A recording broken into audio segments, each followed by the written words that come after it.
how to change font in Visual Studio Code. Hello guys and welcome back to today's video. And in today's video, we will be teaching you how you will be able to change the font of your work area over here for Visual Studio Code if ever you're having a hard time seeing your entire code.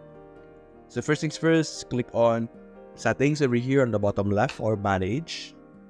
And you will be able to see here the settings option. There's also a shortcut wherein you can simply click on Control plus dash or comma, which will allow us to open settings just like this.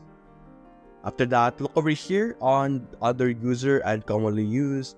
Click on Text Editor, and you will be able to find font over here as your option.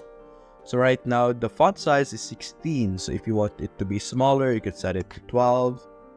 And if we check over here, there we go. As you can see, the font size is now smaller.